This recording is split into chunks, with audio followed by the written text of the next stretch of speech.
I stopped believing in fairy tales the night my ex said, "You're great, Maya, just not what my family expects." Yeah, that happened. And after that, I learned how to be invisible on purpose, how to smile without inviting conversation, how to take my lunch at 11:15 a.m. So the cafeteria felt like a library. So when the first note showed up in my desk drawer at North Star Holdings, heavy cream paper with neat handwriting, I didn't think romance, I thought prank. You greet strangers like they're neighbors, even when it costs you something. I see that it said, and I shut the drawer like it had teeth, told myself to forget it, told myself I was not that girl anymore. The lobby where I work is a glass echo chamber on Wacker Drive. Marble floors, ceilings that swallow your voice. People love walking through it because it makes them feel important, and I learned to blend into that to be useful without drawing a circle around myself. Morning Maya Marlin from security would say, and we'd trade a small joke about the coffee being strong enough to lift a truck, and then the day would slide downhill. My only real co-conspirator was Jules from marketing, the kind of friend who can side-eye you from 20 feet away and make you laugh. And when I showed her the note at lunch, she said, "It's either adorable or a felony." No middle ground, and I said it was probably Steve from compliance being weird. But on Tuesday, there was another note. You check the weather before Mr. Delgado's shift, so you can meet him with an umbrella that matters. And suddenly, I felt seen in a way that was tender and terrifying at the same time. Wednesday's note mentioned how I tuck my hair behind my ear when I'm concentrating, and that meant whoever this was stood close enough to notice habits I didn't even know I had, which is either romance or surveillance depending on who's holding the pen. Jules bounced in place and told me to answer bare minimum demand. A face, so right before I clocked out, I wrote on a sticky, "If you're real, show up by Friday. If not, stop, please." And I stuck it in the drawer like I was planting a tiny bomb under my own chair. Friday at 4:12 p.m. The lobby did that hush big rooms get before a thunderstorm, and I looked up, and there he was, taller than his website headshot. Same navy suit, but lived in slate blue eyes that looked like Lake Michigan in November. And before I could even coordinate my breath, I realized it was Noah Mercer, the CEO, the man whose calendar has more gatekeepers than an airport, walking straight toward my desk. "Ms. Brooks," he said, quiet, like he didn't want to spook a resting animal. "You asked for a face." He put a cream envelope on my counter. Fingers trembling just enough for me to see, "If this is unwelcome, say the word, and it ends if not. I'll be upstairs at 5 then." He turned and walked away while the lobby swallowed its collective gasp, and Jules materialized at my elbow, whispering, "You have to go because if I didn't, I'd spend 10 years wondering."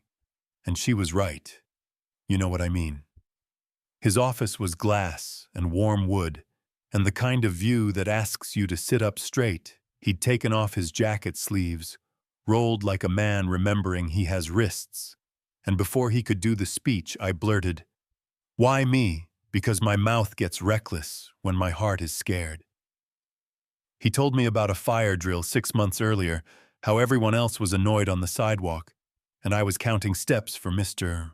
Delgado, matching my breathing to his so he didn't feel rushed, and he said he couldn't unsee it, started finding excuses to pass through the lobby, told himself it was about culture. But it wasn't. It was about me, and I didn't know if that was flattering or alarming. So I said, "You've been watching me," and he flinched and said, observing from a respectful distance, then admitted he hated the power imbalance too. Didn't want to be another suit who thinks access solves everything. So he wrote what he couldn't say. I asked why the lobby stunt, why not a quiet invite?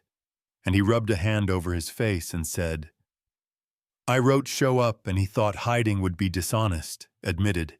It was impulsive, and the fallout would be on me, and I heard the part where he was terrified, under the part where he was composed. So when he asked to take me to dinner Saturday, I told him I needed time, then stood in my tiny studio that night and changed outfits 3 times before texting yes, like my thumbs were made of glass. He showed up in a charcoal sweater and jeans with a bouquet of wildflowers.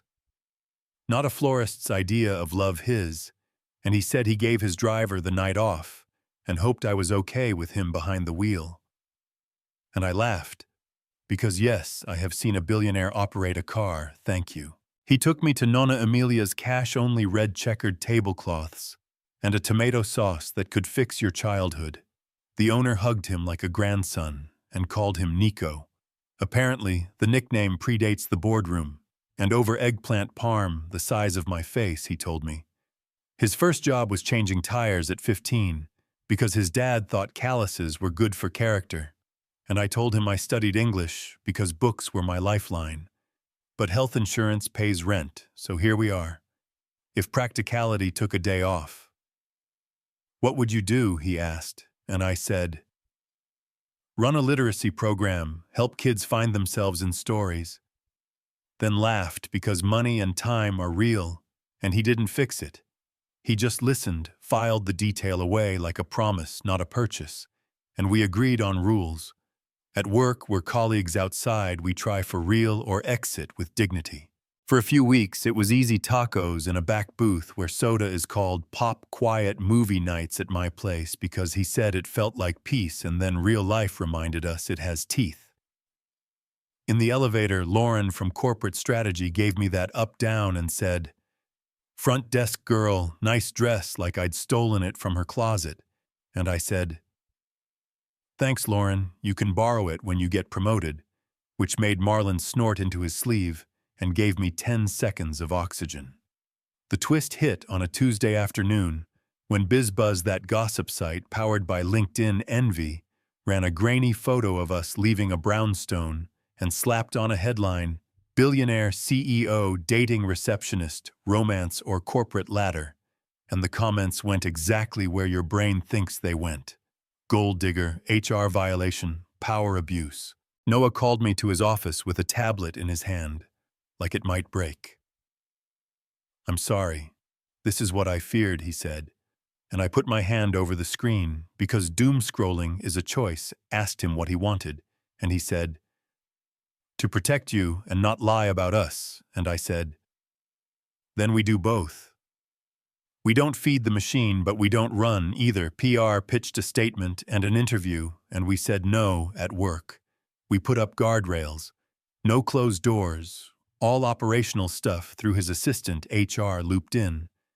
And in the break room, when 2 analysts whispered that I planned it, I turned and said, say it to my face, then told them I started at $8 an hour at a bookstore. So if this was a master plan, I need a new project manager. The room laughed and the world moved 1 inch back toward normal. He introduced me to his sister Jordan. At a small dinner, I braced for the polite surgical cuts and got a blanket on the terrace and a soft, don't be polite, be honest, that's what he needs. And on the drive home, he pulled over like he couldn't risk missing his window and said, Maya, I'm falling in love with you. Voice rough, eyes steady, and I said I was too because the truth tastes better than fear, you know what I mean. 3 months after the first note, he drove us to a quiet Wisconsin town with a lighthouse and a diner that calls you honey. We walked the shore in sweaters and sneakers, and when he reached into his pocket for the small velvet box, my ears went fuzzy. The ring was simple and bright, like light on water, and I said yes, because this man has shown up on ordinary Tuesdays, because brave beats perfect every single time. Then he told me the Mercer Foundation was launching a program to fund teacher certifications for people who want to work in neighborhoods budgets forget. It's not for you, he said fast. It's because of you. If you want a spot, it's there, paid hours while you finish. If you don't, it still exists because it should. And I cried into his sweater like a human sprinkler, and then laughed because joy is embarrassing, and that's how you know it's real. Monday brought fluorescent lights and memos and HR checkboxes, disclosures filed, recusals signed him. Stepping out of any decision, touching my role or the foundation's picks, and at all hands, he announced the program without turning it into a love letter. Took 0. Victory laps credited the team, and after our CFO, with tie knots sharp enough to cut glass, said, "People will call it nepotism by romance." And I said, "Then we build walls where they're needed and windows where they're fair, let the work stand up."